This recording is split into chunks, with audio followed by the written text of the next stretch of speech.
to the cloud. Excellent. Let's just let some more people in. Fantastic. Oh, here we go. More and more coming in. I love it. I love it. What a great thing to do, to give up some of your time on a Friday and hear all about migraine treatment. I love that. Anyway, for those of you who don't know me, I'm Annie Gibbons. I'm the CEO of the Australian Traditional Medicine Society, and it is so wonderful to have you join us today. We're thrilled that you're joining us. It's one of our free webinars for Natural Medicine Week. I know some of you have been coming so many times, and others, it might be just your first time today that you've jumped on board. So welcome. It is an absolute delight to have you join us today, and you are going to be blessed. We have a guest speaker called Josie Carin. She's going to be talking about discovering natural medicine solutions for migraine relief. So if you're a migraine sufferer like me, you are going to just get so much value out of this session. I am 100% sure. Let me just tell you a little bit about Josie. She is actually known as the Migraine Naturopath. She's a clinical naturopath, as in highly qualified, as all of our clinicians are from the Natural Medicine Association, with special interest in migraine and all of women's health. And she's personally experienced migraines herself. It's often the way, isn't it? When you've had something that's bothered you, you're like, I'm going to nail this store and I'm going to give my time to be helping others. So she's super passionate about helping you deal with migraines, and particularly from a natural medicine perspective. So I'm going to hand over to Josie. She's going to share her screen. I'll just get you can have your video on or off, but just make sure that your microphones are muted, and I will hand over to Josie and I will pin her so that you can see her clearly as well. Thanks so much, everybody. Over to you, Josie. Oh, thank you, Annie. What a lovely introduction. And I was saying before we hopped on board that having migraine is not a club that we ever really want to be in. So I'm always sorry to hear that.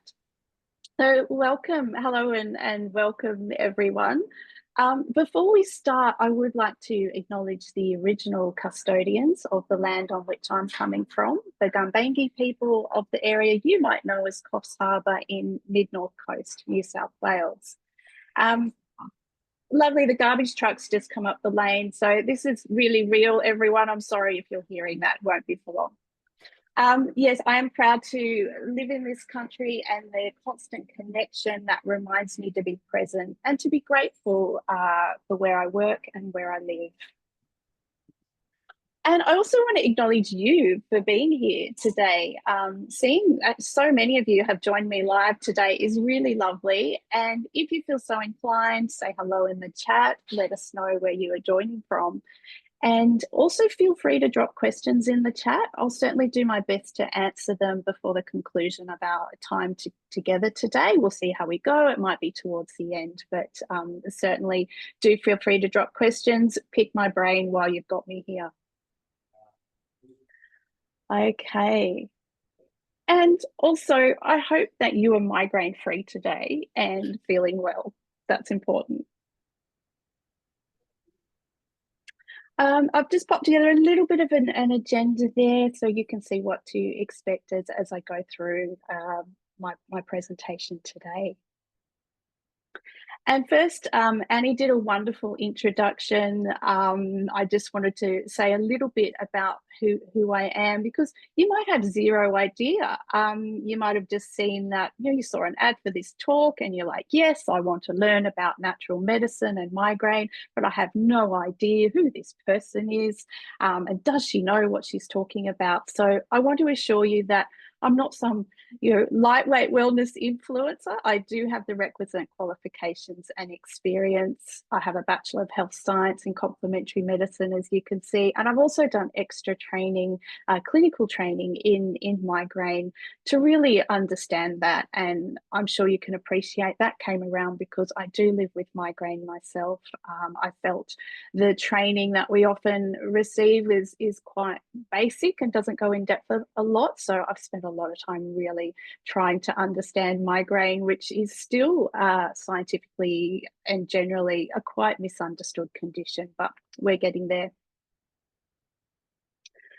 And I just wanted to mention, you might notice today that I use the word migraine instead of saying migraines, or I will say migraine attacks or migraine episodes rather than migraines. And the reason I do this is that saying migraine instead of migraines highlights that migraine is an ongoing condition that is always there, and it can have a really significant impact actually on our overall quality of life, whether we are having a migraine attack in the moment or not. Migraine is not just a series of headaches. And a good example is that, for example, we don't say someone has asthmas, we say someone has asthma. And from time to time, they have asthma attacks. And as a society, we know that asthma is an ongoing condition that needs to be managed carefully to avoid asthma attacks. And migraine is no different. As Migraine Australia puts it, the condition is always there. So having said that, it is still far more common to say migraines instead of migraine, and it's completely okay if you do.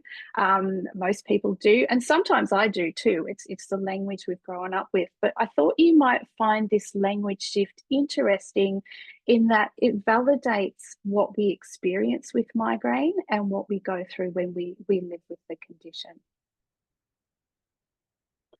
I also wanted to mention that today I'll be talking a lot about natural strategies to help minimize migraine, and that in that we do have some control over how well we adhere to these recommendations. But I don't ever want you to feel that having migraine attacks is your fault. It isn't. You were born with a tendency towards migraine and you didn't do anything to cause that. However, I do want you to come away with the hope that there are things you can do to raise your resilience to migraine attacks. Okay, let's dive in. I'm actually quite curious if you feel comfortable sharing how many years have you experienced migraine attacks yourself. Drop a number in the chat.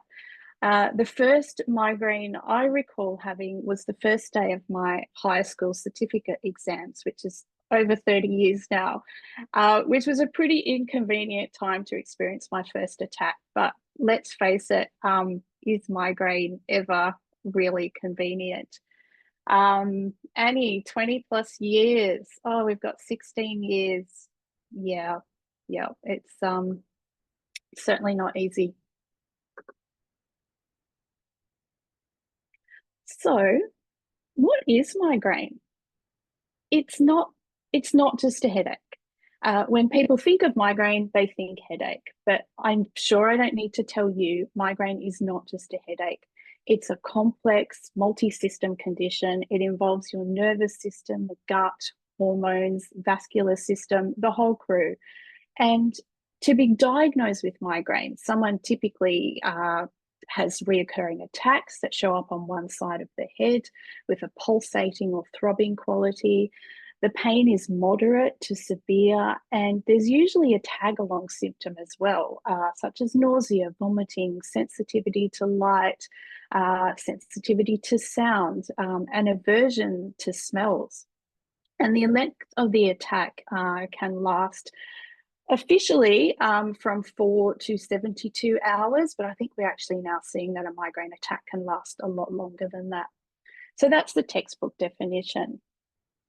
Everyone experiences migraine differently, and what it looks like for you might even shift over time. From a naturopathic perspective, I often think of the migraine as the body waving a little red flag. It's saying, hey, something's not quite right in here. And often that flag isn't the first sign. Most of the time when someone comes to me with migraine, they've had earlier health whispers or sometimes shouts like eczema, allergies, gut symptoms, acne, anxiety, viral infections that just keep lingering. And it also tends to show up alongside those bigger picture conditions such as hypothyroidism, endometriosis, IBS, fibromyalgia, chronic fatigue, depression and anxiety. So when someone comes to me with migraine, I don't just look at how to quieten the pain or the symptoms. I go looking for why it's happening. What is the body trying to tell us? Because if we can understand and address the root drivers of our migraine attacks, we're also improving our overall health, energy, and quality of life as well. Oh, Gary, I've just saw your comment. You've had them since you were 5 years old. Yeah, yeah, that's it's pretty rough when the kiddies get it too. Now, here's something that really gets under my skin. Historically, women who experienced migraine or chronic headaches were often dismissed, labeled, or labeled as emotional or even hysterical. And unfortunately, that old stigma hasn't completely disappeared. It still lingers in some subtle and maybe not so subtle ways today. Migraine is one of the most misunderstood and underappreciated conditions, especially for women. I can't tell you how many of my clients have come to me after trying medications, specialist appointments, or lifestyle changes, only to be told there's not much more we can do, or you'll just have to live with it, or maybe it will ease up when you hit menopause. And it's frustrating, it's dismissive, and it's simply not good enough. Migraine isn't something to just put up with. It's a complex condition with real underlying drivers, which I'll get to, and you deserve to be supported. I know growing up, my mother had migraine, my grandmother, and my great grandmother. So I always heard that narrative, oh, it's your lot in life, you'll just have to put up with it. And that's why I'm so passionate about doing this work, because no one should ever be made to feel like they're exaggerating or imagining it or stuck with it forever. In fact, many of us with migraine, and you might relate to this, tend to pretend that you're feeling okay, or you hide the fact that you're experiencing migraine symptoms. Drop me a yes in the chat if you've ever minimized to others, whether it's family or people at work, how terrible you're actually feeling.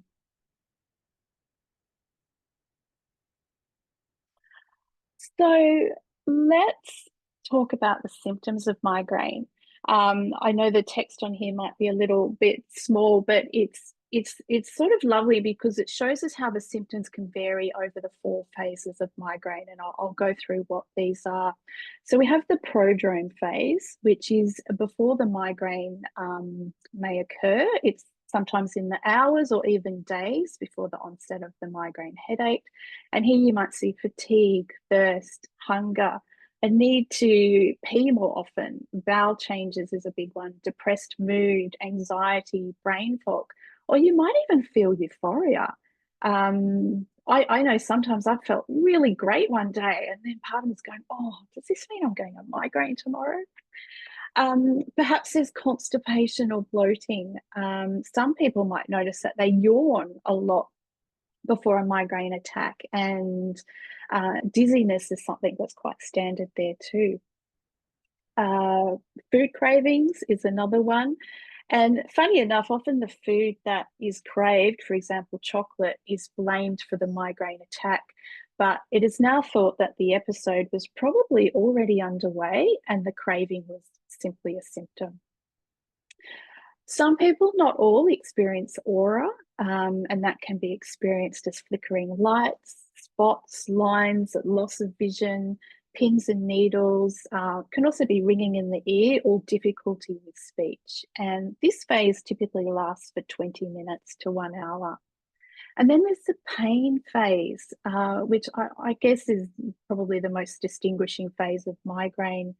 It's also known as the headache or attack phase, where the pain is not just felt in the head, but often the jaw, the neck, the back, even the skin over the whole body can be sensitive, or it might be a bit painful to brush your hair. In this phase, you might also experience nausea, vomiting, and sensitivity to light and sound. And the headache phase, it can last for a few hours or several days. And then we have the postdrome phase, which is that washed out feeling you get after the pain phase. And it's often called the migraine hangover because it is what it feels like. You'll feel exhausted, you'll have difficulty concentrating, your mood is probably a bit all over the place, possibly flat. And this can last for several hours or several days. And we often actually see cravings for salt in this phase because the brain is trying to rebalance electrolytes and brain voltage.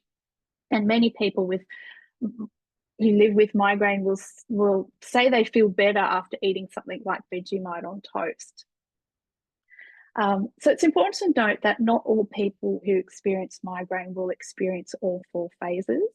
The duration can change. And I also want to mention there is another phase, and that's the phase between the migraine attacks where you are anticipating the next one and feeling anxious about it as well. You're not alone in the impact of migraine.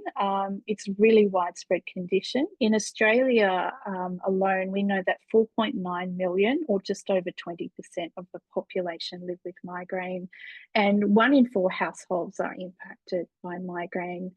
86% of people with migraine are of working age. And so if we look at women in particular, we see that this really ramps up in the 30 to 50 year age bracket. And it's just when we need to be there for work and children and aging parents.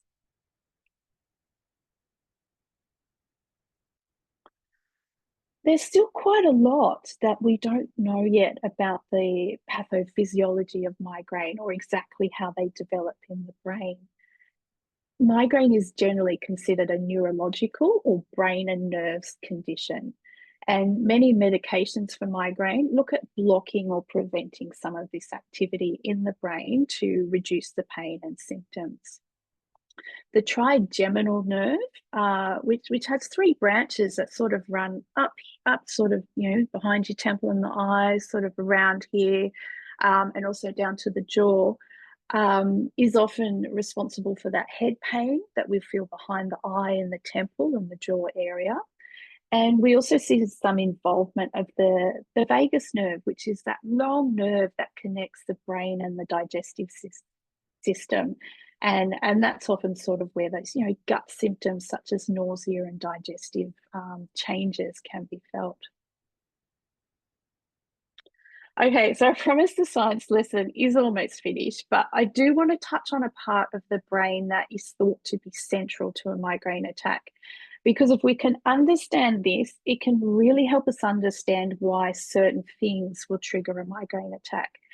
So the hypothalamus in our brain, it's like our body's control center, and it regulates body temperature, blood pressure, hunger and thirst, mood and emotions, sleep, and hormone activity as well, whether that's our reproductive hormones such as estrogen or testosterone, or our stress hormones such as cortisol, and even hormones such as insulin.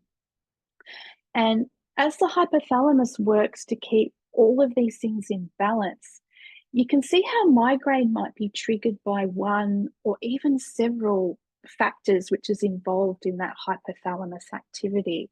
Whether it is someone who experiences a migraine attack after eating a high sugar meal or alcohol, or from getting too hot, or changes in blood pressure, exercise, and of course those normal hormonal fluctuations, such as the fluctuations in estrogen that we see just before getting your period or around perimenopause. Mood changes can also trigger a migraine episode. Again, that's due to neurotransmitter fluctuations, which means the hypothalamus has to go to work to balance these. And even positive changes, such as the shift from a stressful time to a relaxed and happy time, such as the weekend or a holiday, can trigger a migraine. It's just really not fair, is it? In fact, drop a yes in the chat if you've ever experienced a migraine attack on the first day of a holiday, or if you notice that you seem to get them on a Friday night or Saturday morning.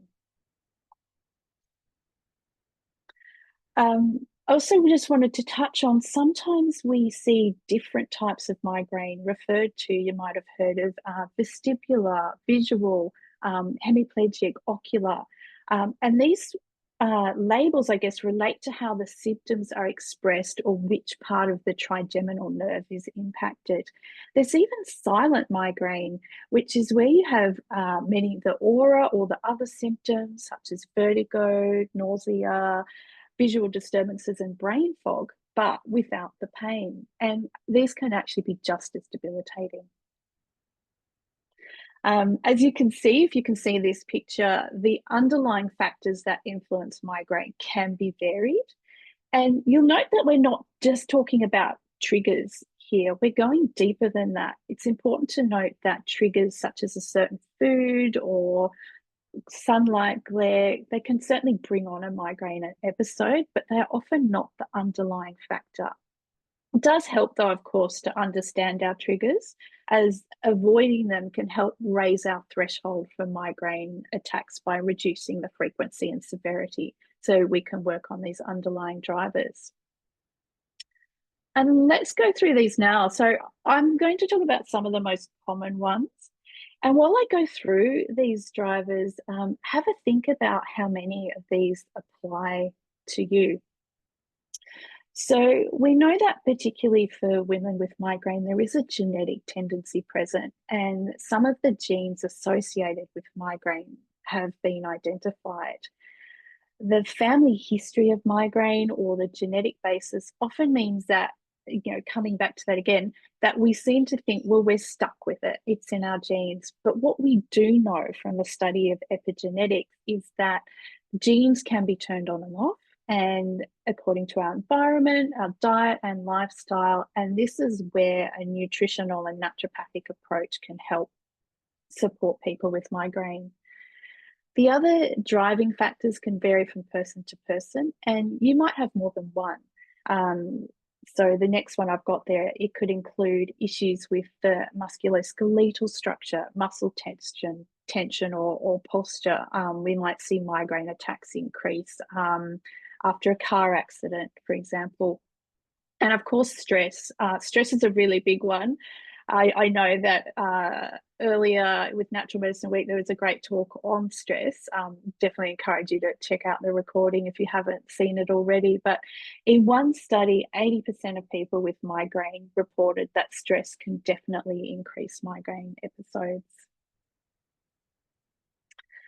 Another driver is histamine overload. Histamine, it's a naturally occurring compound. It's involved in immune response, but when it builds up, for example, due to a poor breakdown of histamine or a high intake, it can trigger inflammation, vasodilation. It's where sort of blood vessels dilate and take up more space, and migraine attacks. And histamine is also influenced by estrogen, so that's another factor to consider. Mitochondrial dysfunction. So mitochondria is those little powerhouses in the cell that supply energy, and the brain requires a steady supply of energy. So when that mitochondria is not functioning as well as we'd like, the brain can become more vulnerable to energy dips in those cells that can trigger migraine episodes.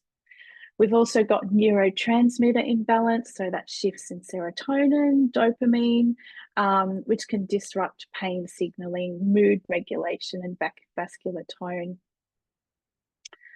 We have gut health. This can be a really big one. Certainly if we have various pathogens, gut bacteria balance, what's happening with the microbiome, we throw in some food intolerances, and liver health can play a role here. Vitamin and nutrient deficiencies, there's a lot of studies on those and how certain nutrient deficiencies are seen in people with migraine. Magnesium is a good example. And then along with nutrition, we've got blood sugar control, which blood sugar that's fluctuating and is all up and down can definitely contribute to migraine attacks. And our hormones, of course, particularly estrogen and progesterone. Trauma is another driver, whether that's physical or emotional trauma. And research shows that childhood trauma in particular can contribute to migraine through our adult life. I've been reading some really interesting papers on that. Medication can be another driver, whether that's medication for other conditions or perhaps migraine medications too, because ironically, while migraine medicines definitely have a place, some of them, such as painkillers and triptans, can sometimes drive more migraine headaches. Than you may have heard this referred to as rebound headaches. Definitely, I often will say to my patients, if you're taking painkillers every day, that you could possibly be driving those rebound headaches. And I always encourage a chat to your GP or healthcare practitioner about that. Sleep, particularly irregular sleep patterns, can play havoc on our hormones and neurotransmitters and impact migraine attacks. Having a regular sleep pattern is important for people with migraine, and aiming to go to bed at the same time and get up at the same time daily, even on weekends, can really help a lot with migraine.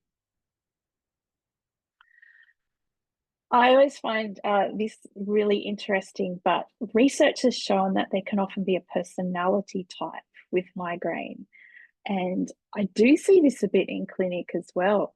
Many with migraine will report that they have either perfectionist or perhaps people-pleasing tendencies. I'm really guilty of this as well. It makes a lot of sense, because if you are someone that says yes to other people, it can drain our vitality and energy and lower our resistance to migraine triggers. So often I'm counseling people to look at where you may need to set boundaries and take things off your plate where possible to help break free from the migraine cycle.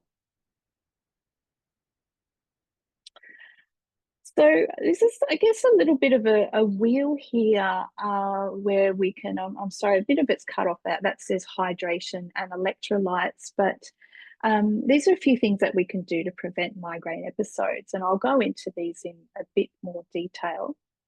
But what this shows is that we need to look at several areas to prevent migraine attacks. It's not just a case of looking at one segment and go, well, that's all I need to do. You often need to take this holistic approach.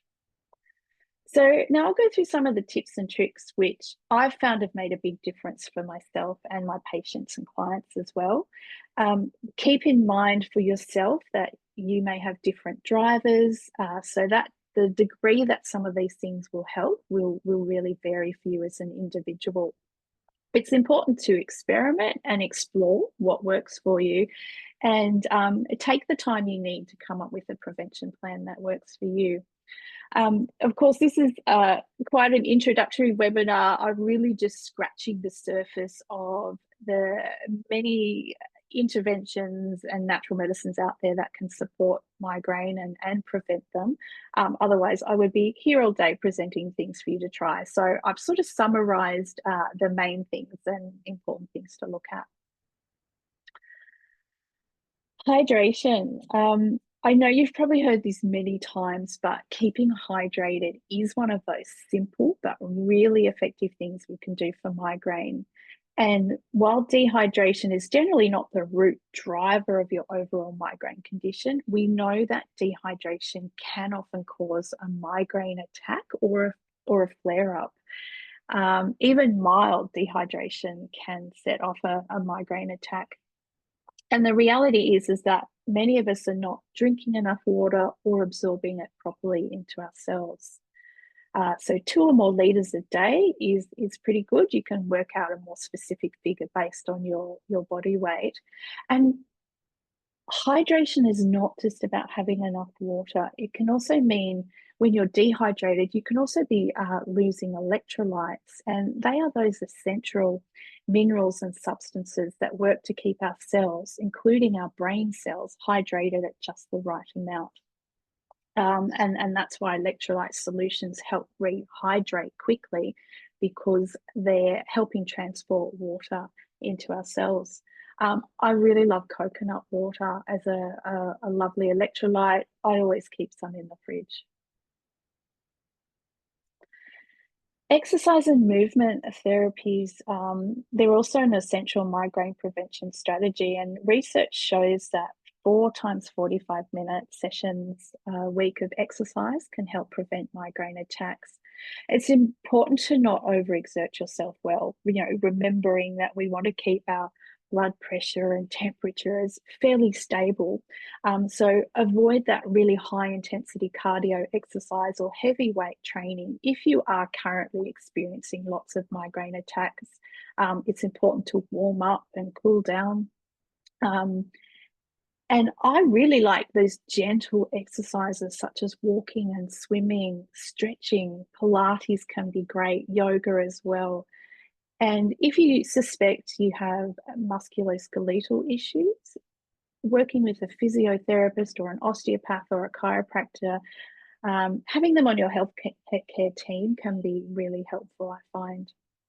Keeping moving is the key though. Personally, I like a daily walk and stretching, particularly the shoulders and the neck and the chest. This really makes a difference. And we know it's good for stress as well. So let's look at supplements for migraine prevention. Sometimes when I'm looking at research, you really could choose any nutrient or supplement or herb and find that it has helped someone with migraine. And as I said before, I found it difficult to narrow down the long list of things that could help. But it's worthwhile going through some of the ones that I've found work well in clinical practice, or they have a lot of research behind them. Magnesium is essential in my book, but the correct form and dose and quality can vary. And I often need to work closely with clients on this. I have seen sometimes that starting a magnesium, if it wasn't the right form for them, can actually make migraine worse. The 3 types of magnesium I like to look at generally is magnesium glycinate or glycinate, which is a muscle relaxant, magnesium threonate, which can cross the blood-brain barrier. We have a chelate for pain, and magnesium citrate, which is also helpful if constipation might be a factor for that person. We also have vitamin B2, which I always feel like it was one of the earlier nutrients that had a lot of research behind it. The clinically trialed dose for migraine is 400 milligrams per day, but I do find it needs to be divided into 2 doses. You can trigger diarrhea in some people at that full dose. The individual response is also very different, but how we know it may work is that B2 is one of those cofactors which is needed to produce energy in the brain cells. So when we talked before about that mitochondria dysfunction, the B2 can be helpful to have. Coenzyme Q10 is also involved in energy production in the brain cells and shows good results for migraine. In one study, it showed that it reduced the number of headache days in someone by more than 50%. Vitamin E is a really great one for menstrual or hormonal migraine. And what's great about it, doesn't need to be taken every day to have an effect. So if you're still menstruating, you can take vitamin E just a few days before you expect your period to start, and that can help as well. And we know that vitamin E is an antioxidant and anti-inflammatory, and it also helps balance progesterone. I'm going to touch on some of the more recent natural medicines that can help with migraine. We've got SBMs, which is a new class of emerging anti-inflammatories. It's derived from essential fatty acids, and it's looking really promising for migraine relief and prevention. We also have PEA.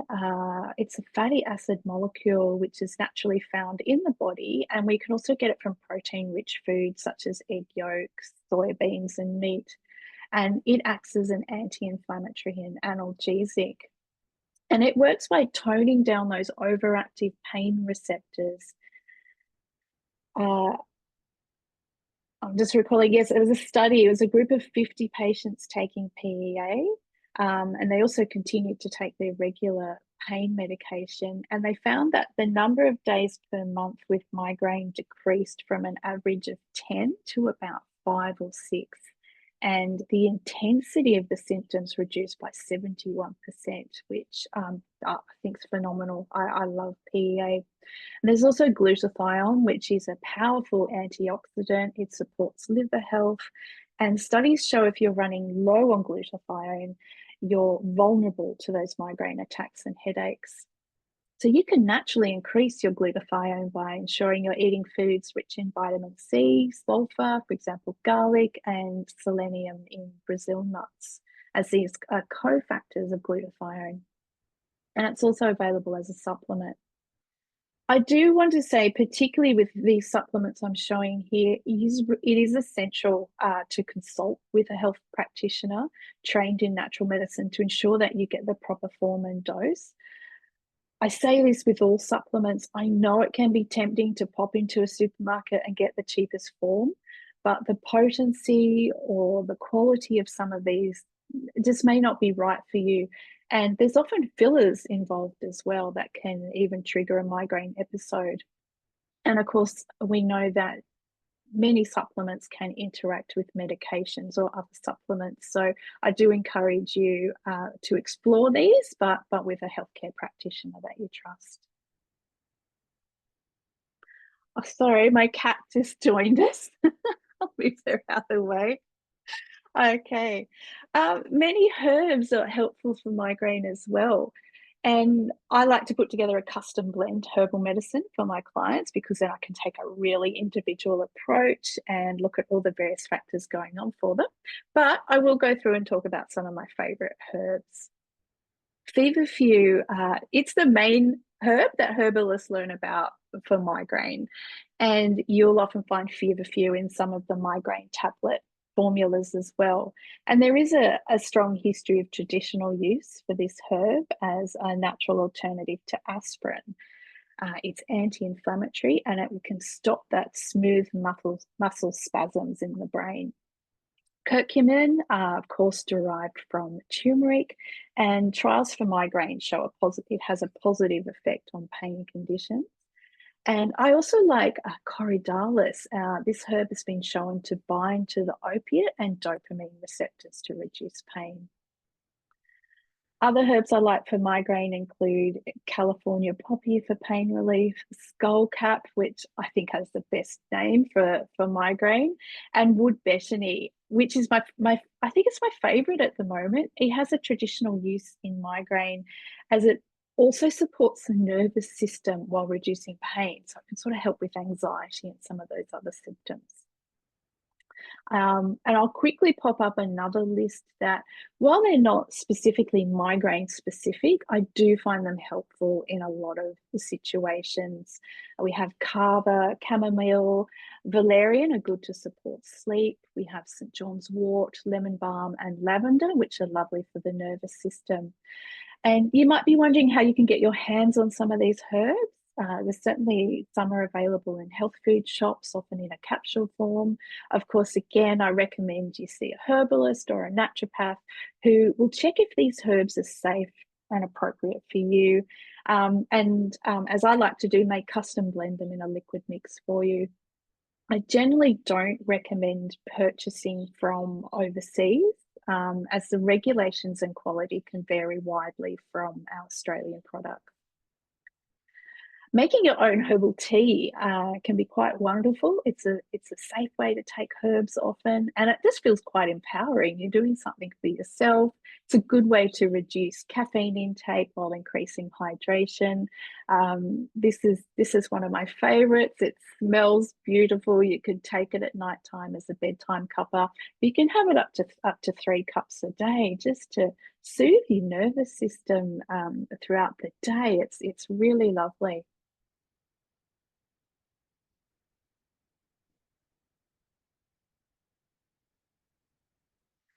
Okay, let's talk about nutrition for migraine. What we do eat does play a big role in migraine prevention, and it's a big topic, and there's lots of different approaches out there and diets. I've found in practice that nutrition requirements for migraine is very individual. There's no one size fits all approach. So I'm not going to go into a huge amount of detail here, as I do find the best approach is generally quite personalized. But there are 3 tips I found that benefit almost everyone with migraines. So I wanted to give them to you here. Keeping blood sugar levels as balanced and stable as possible throughout the day. So this often means eating 3 balanced meals a day with protein, healthy fats, and complex carbohydrates such as vegetables.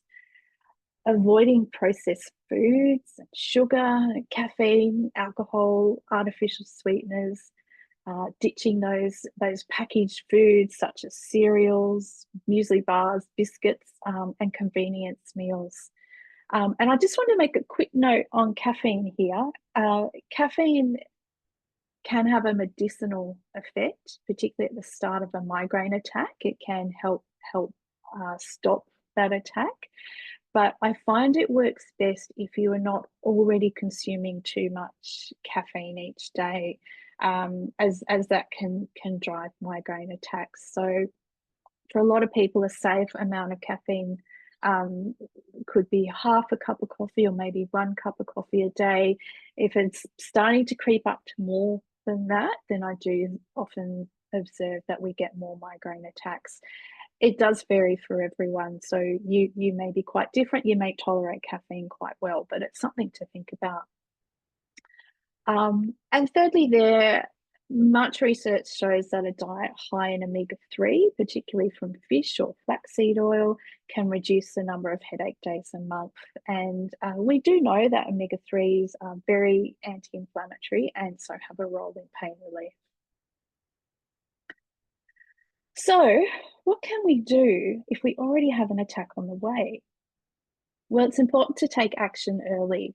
So if you take medication, the recommendation is to often take it as early as possible.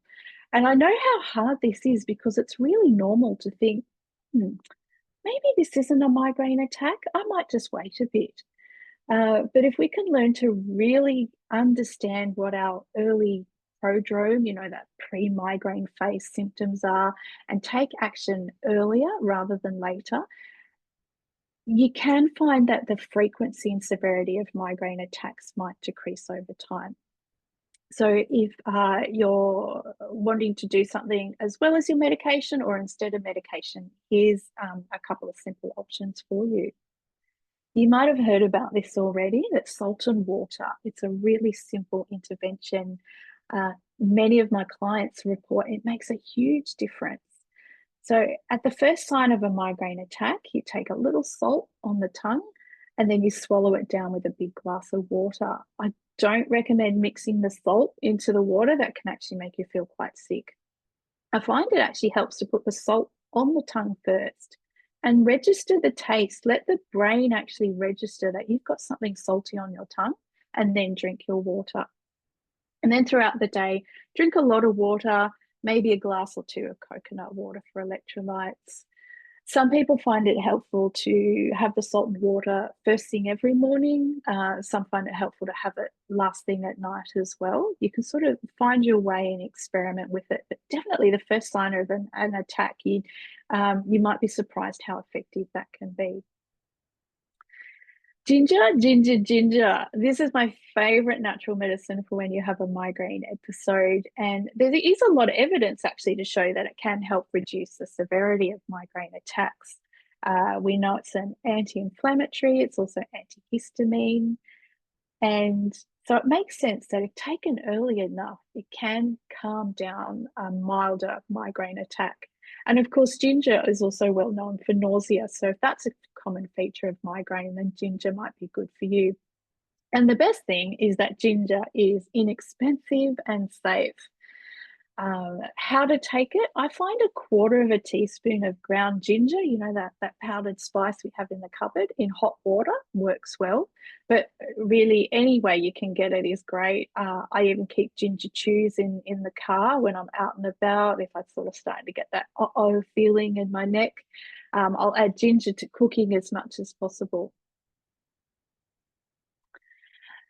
We talked about magnesium before, and it can be helpful to take an extra dose of magnesium during an attack, or you might like to layer your magnesium on with rubbing magnesium oil on your neck or having a bath with Epsom salts or magnesium flakes.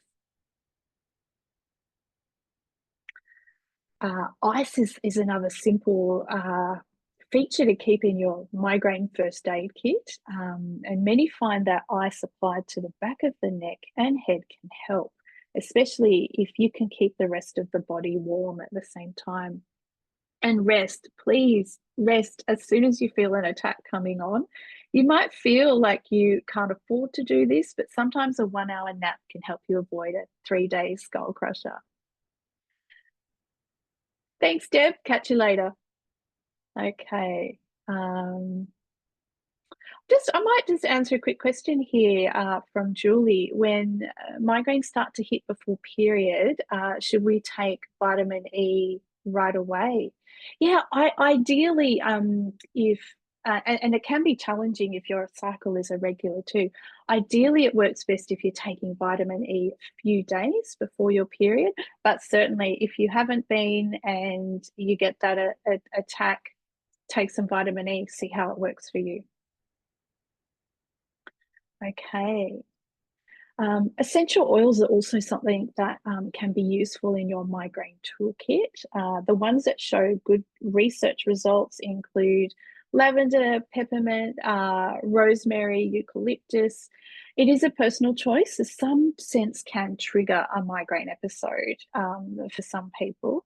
You can vaporize them, pop a couple of drops on a tissue and keep it in your pocket. That can be helpful. And of course, if you are going to use oils on your skin, please do dilute these in a carrier, such as almond oil, or consult with a trained aromatherapist. Okay. Sometimes at the start of an attack, we can start to feel anxious, which just drives that cycle further.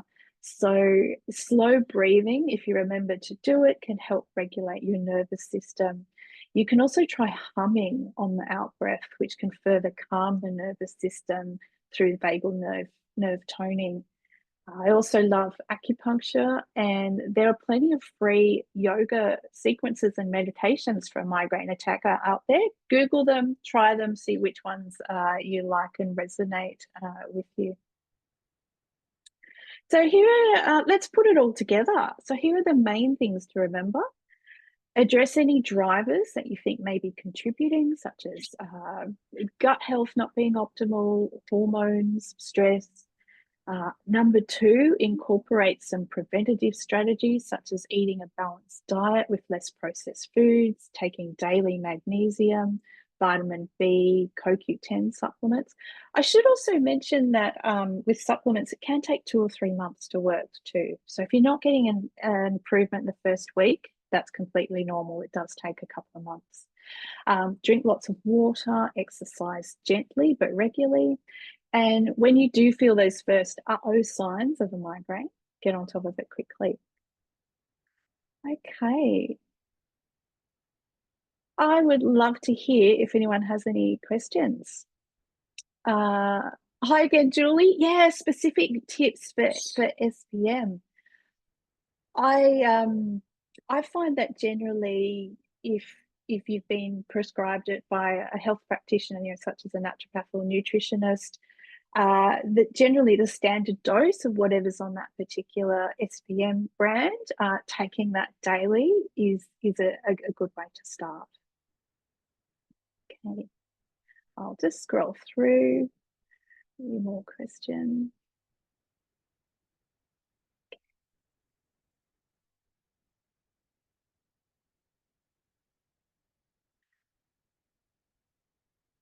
I can't see any more questions.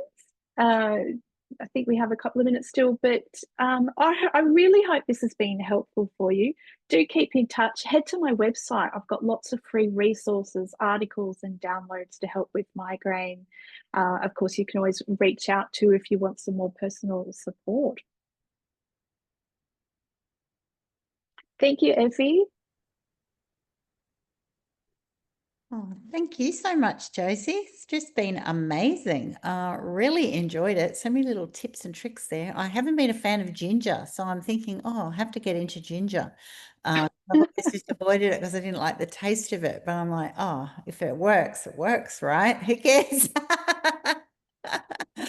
And I think, yeah, with migraine, I think we often get used to taking things that taste nasty. exactly. I know. Like, let's not be precious. So fantastic. I love it. Peppermint oil was another question someone had.